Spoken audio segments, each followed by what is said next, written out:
बिस्मिल्लाहिर्रहमानिर्रहीम। अस्सलाम वालेकुम। आज 14 सितंबर बरोज़ इतवार हम बात करेंगे दो अहम केसेस के हवाले से। पाकिस्तान तहरीक इंसाफ की जानिब से जो दो हलकों के इलेक्शन में पाकिस्तान तहरीक इंसाफ ने धांधली के ख़िलाफ़ एंटी करप्शन ने कार्रवाई शुरू की थी। इलेक्शन कमीशन ऑफ पाकिस्तान का चीफ सेक्रेटरी खैबर पख्तूनख्वा को लिखा गया ख़त मंजर आम पे आ गया है और पाकिस्तान तहरीक इंसाफ के जो एंटी करप्शन के मुशीर हैं मुसद्दक अब्बासी, उन्होंने भी रात गए अपनी स्टेटमेंट जारी कर दी है।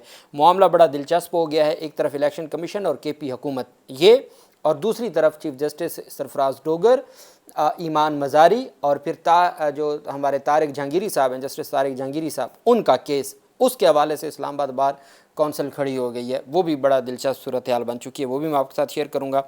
और साथ हम बात करेंगे सुप्रीम कोर्ट ऑफ पाकिस्तान का एक अहम फ़ैसला सामने आया है और हमारी जो मुअज़्ज़ज़ जज हैं जस्टिस आयशा मलिक साहबा, उसके स्क्वाड का बड़ा ख़तरनाक किस्म का जो है वो एक्सीडेंट हुआ है जिसमें 5 पुलिस वाले शदीद ज़ख्मी हैं और जज साहबा महफूज रही हैं।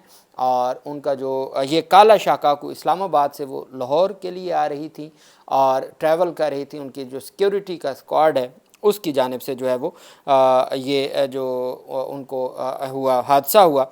रिपोर्ट्स के मुताबिक लाहौर में काला शाकाकू के करीब सुप्रीम कोर्ट की जज आयशा मलिक, जस्टिस आयशा मलिक का स्क्वाड हादसे का शिकार हो गया और एलीट फोर्स की गाड़ी उलटने से 5 मुलाजिम ज़ख्मी हो गए। 3 ज़ख्मियों को तशवीशनाक हालत में अस्पताल मुंतकिल किया गया। तेज़ रफ्तारी के बायस ड्राइवर गाड़ी का तवाज़ुन बरकरार ना रख सका। पुलिस ने बताया कि ट्रैफिक हादसे में जस्टिस आयशा मलिक महफूज रहीं। सुप्रीम कोर्ट की जस्टिस आयशा मलिक को सिक्योरिटी के हमरा भिजवा दिया गया। पुलिस हुकाम के मुताबिक ज़ख्मियों में उमर, अब्दुल्ला और मुबशर शामिल हैं। आयशा मलिक इस्लामाबाद से लाहौर आ रही थी। ये एक, चूँकि जो जजेस के पास गाड़ियाँ हैं वो हैवी गाड़ियाँ हैं, जो स्क्वाड में गाड़ियाँ होती हैं वो उतनी हैवी नहीं होती, जिसकी वजह से इस तरह के अफसोसनाक मामलात, और फिर ड्राइविंग का भी होता है और इसमें तेज़ रफ्तार गाड़ी जो चला रहे थे ड्राइवर, तो वो गाड़ी पे काबू नहीं पा सके और ये हादसा हुआ है। तमाम ज़ख्मियों को अल्लाह पाक महफूज रखे। तो ये एक अफसोसनाक जो ख़बर सामने आई। वहीं पे सुप्रीम कोर्ट ऑफ पाकिस्तान में एक अहम केस था। चीफ जस्टिस की जो चीफ जस्टिस हैं हमारे याह्या अफरीदी साहब, उनकी सरबराही में ये 3 रुकनी बेंच था और टैक्स केस में सुप्रीम कोर्ट ने फ्लोर मिल्स को दी गई बलूचिस्तान हाई कोर्ट की रियायत ख़त्म कर दी। चूँकि रियायत ही ख़त्म करनी है ना, सुप्रीम कोर्ट ने फेडरल बोर्ड ऑफ रेवेन्यू की अपील मंजूर करते हुए 17 अक्टूबर 2023 का बलूचिस्तान हाई कोर्ट का फैसला कलअदम करार दे दिया, जिसके तहत फ्लोर मिल्स को टैक्स में रियायत दी गई थी। Chief justice of Pakistan Yahya Afridi की सरबराही में 3 रुकनी बेंच ने मुल्क भर में फ्लोर मिल्स की टैक्स जिम्मेदारियों से मुतल्लिक जो दरीना तनाज़ा था वो ख़त्म कर दिया FBR की सरकार की अपील मंजूर करके। ये मामला उस वक्त शुरू हुआ जब कोयटा इलेक्ट्रिक सप्लाई कंपनी ने बतौर विड होल्डिंग एजेंट फ्लोर मिल से बिजली के बिलों के जरिए इजाफी और मजीद टैक्स वसूल करना शुरू कर दिए थे। ये इकदाम 12 जून 2013 और 17 सितंबर 2021 को जारी होने वाले SROs की बुनियाद पर किया गया था। कई फ्लोर मिलों ने इस टैक्स को बलूचिस्तान हाई कोर्ट में चैलेंज कर दिया। 17 अक्टूबर 2023 को हाई कोर्ट ने करार दिया कि फ्लोर मिल्स इस टैक्स से मुस्तस्ना हैं और इस फैसले की बुनियाद सेल्स टैक्स एक्ट 1990 की शिक 13 और इसके 6ठे शेड्यूल के आइटम नंबर 19 पर रखी गई। ताहम ये फैसला लाहौर हाई कोर्ट के 2022 के वकार फ्लोर मिल्स केस के फैसले से मुतसादिम था, जिसमें फ्लोर मिलों पर इस टैक्स को दुरुस्त करार दे दिया गया था और मुतल्लिका SROs को नाफिजुल अमल और कानूनी तस्लीम किया गया था। इस तजाद को ख़त्म करने के लिए FBR ने सुप्रीम कोर्ट से रजू किया था। FBR के वकला ने मौक़िफ़ अख्तियार किया कि सेल्स टैक्स एक्ट 1990 की शिक 13 के तहत दी गई छूट फ्लोर मिल्स को सेल्स टैक्स रजिस्ट्रेशन की कानूनी जिम्मेदारी से बरी नहीं करती। उन्होंने जोर दिया कि सेल्स टैक्स एक्ट के शिकों 25(2), 41(2) और 3(1) के तहत हर वो कारोबार जो बिजली इस्तेमाल करते हैं उसे सेल्स टैक्स रजिस्ट्रेशन नंबर हासिल करना होगा। उनके मुताबिक मुतल्लिका SR उसके तहत ये टैक्स उन अफराद से बिल्कुल दुरुस्त तौर पर वसूल किया जा सकता है जो रजिस्टर्ड नहीं है या एक्टिव टैक्स पेयर्स लिस्ट में शामिल नहीं है, जैसा कि शिक 2(1) में वाज़ेह है। फ्लोर मिल्स की जानिब से वकील पेश हुए। उन्होंने दलाइल दिए कि कानूनी ढांचे, SROs और मुख्तलिफ हाई कोर्ट्स के फैसलों का जायज़ा लेने के बाद सुप्रीम कोर्ट ऑफ पाकिस्तान ने FBR को, जो फेडरल बोर्ड ऑफ रेवेन्यू है, उसको ये रिलीफ दिया है और उनकी अपीलें मंजूर कर ली गई हैं। अब हम आ जाते हैं, ईमान मज़ारी ने एक दरख्वास्त दायर की है कि रजिस्ट्रार ऑफिस को कहा है कि 11 सितंबर की, जिस दिन जज साहब के रिमार्क्स आए, सख्त रिमार्क्स, उस दिन की जो CCTV फुटेज है उसको महफूज रखने की इस्तदा की थी और उसकी कॉपी हासिल करने की इस्तदा की थी।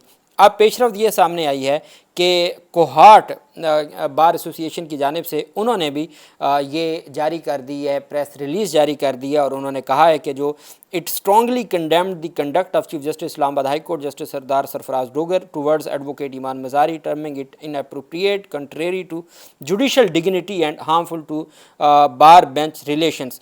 انہوں نے بھی اس کی مذمت کر دی ہے۔ کوہاٹ بار ایسوسیشن، پہلے Lahore high court bar association, پھر Lahore bar association, Karachi bar association, اس کے بعد Balochistan bar council, Peshawar bar association, اور اب کوہاٹ بار ایسوسیشن نے بھی اس کے حوالے سے ایک بڑی تگڑی پریس ریلیز جاری کی ہے۔ آپ جانتے ہیں کہ اب سماعت ہونے جا رہی ہے 16 ستمبر کو جسٹس طارق جہانگیری صاحب کے خلاف، اور طارق جہانگیری صاحب کے خلاف جو پہلے میاں داؤد وکیل ہیں اور وہ درخواست گزار بھی ہیں، انہوں نے یہ درخواست دائر کی تھی کہ طارق جہانگیری صاحب کو کام سے روکا جائے۔ اس پر ایک صحافی نے بڑی، محمد عثمان وڑیچ ہیں، انہوں نے ایک سٹیٹمنٹ دی ہے۔ وہ کہتے ہیں وکیل بنا ڈگری درست تھی، کہ جب طارق جہانگیری وکیل بنے تو ڈگری درست تھی، ڈپٹی پروسیکیوٹر جنرل بنے ڈگری درست تھی، ڈپٹی اٹارنی جنرل بنے ڈگری درست تھی، ایڈوکیٹ جنرل اسلام آباد بنے ڈگری درست تھی، اسلام آباد ہائی کورٹ کا جج بنے ڈگری درست تھی، بس جیسے ہی اسلام آباد کے 3 حلقوں کے فارم 45 کھولے تو ڈگری جعلی نکل گئی، گھر میں خفیہ کیمرے نصب کرنے والوں کو بے نقاب کیا تو ڈگری جعلی ہو گئی، پی ٹی آئی ورکروں کو بے بنیاد مقدمات میں ضمانتیں دیں تو ڈگری جعلی ہو گئی، طاقت کو سرنگو کرنے سے انکار کیا، طاقت کے سامنے سرنگو کرنے سے انکار کیا تو ڈگری جعلی نکلی۔ یہ انہوں نے ایک سٹیٹمنٹ دی کہ یہ جو ڈگری جعلی ہوتی ہے یہ ہمارے ملک میں کیا نظام ہے۔ اب چونکہ عامر فاروق درخواست کے قابل سماعت ہونے پر فیصلہ محفوظ کر گئے تھے، وہ فیصلہ محفوظ کر کے چلے گئے سپریم کورٹ، اب آ گیا سرفراز ڈوگر صاحب کا بینچ۔ اب یہاں پہ جو مفادات کا ٹکراؤ بھی ہے، چونکہ طارق جہانگیری سرفراز ڈوگر کے خلاف وہاں پہ درخواست گزار ہیں سپریم کورٹ آف پاکستان میں۔ سرفراز ڈوگر اس بینچ کے سربراہ ہیں، ان کے ساتھ اعظم خان صاحب ہیں، یہ 2 رکنی بینچ ہے۔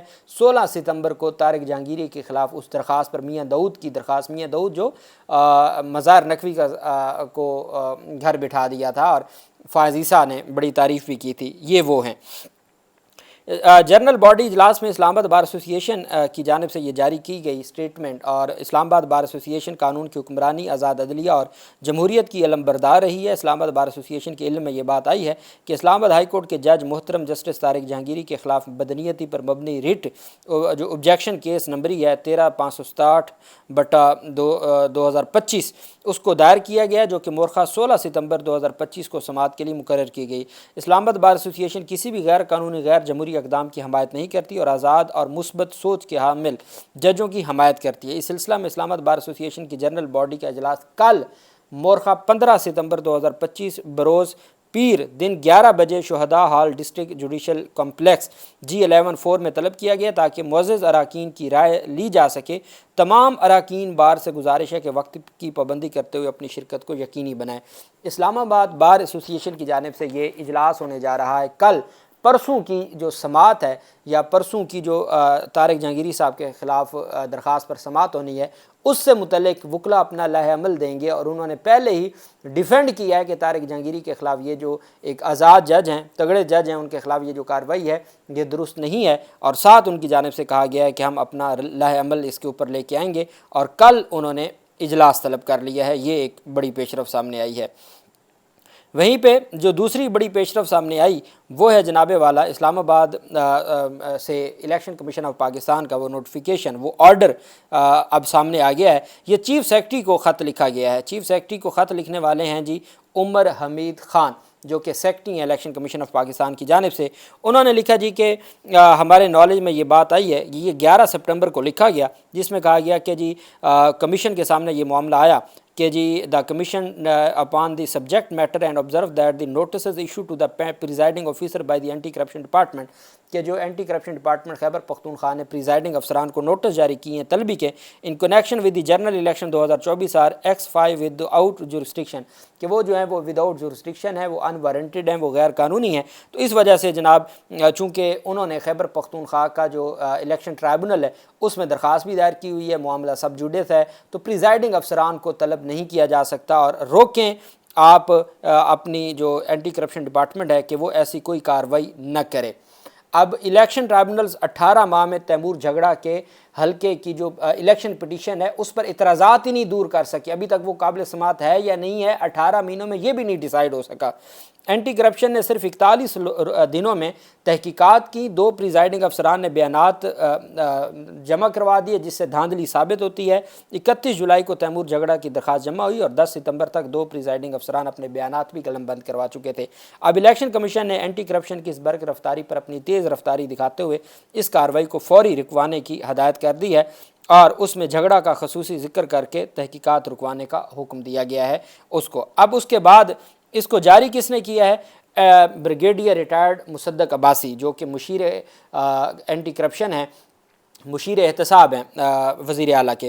वो कहते हैं कि anti corruption team KP after getting satisfied on legal grounds by going through case laws statute and specially election commission law 2017 and जो एंटी करप्शन के अपने कवानीन है, took historical decision and beyond any doubt collected irrefutable evidence and brought digging on record in shortest possible time of 41 days। वो कहते हैं कि election commission of Pakistan की ये जो बात है, वो कहते हैं कि एंटी करप्शन ने पहले सुप्रीम कोर्ट हाई कोर्ट्स की जजमेंट्स को पढ़ा, उसके बाद उन्होंने कवानीन को देखा, इलेक्शन एक्ट को देखा, एंटी करप्शन के अपने कवानीन को देखा, दायरा इख्तियार को पढ़ा, तसल्ली हुई। उसके बाद उन्होंने 41 दिन में इंक्वायरी करके जो धांधली के बड़े सबूत हैं वो जमा किए हैं। तो जो इलेक्शन कमीशन कह रहा है ना कि इनका इख्तियार नहीं था, वो ये कहना चाहते हैं कि इलेक्शन कमीशन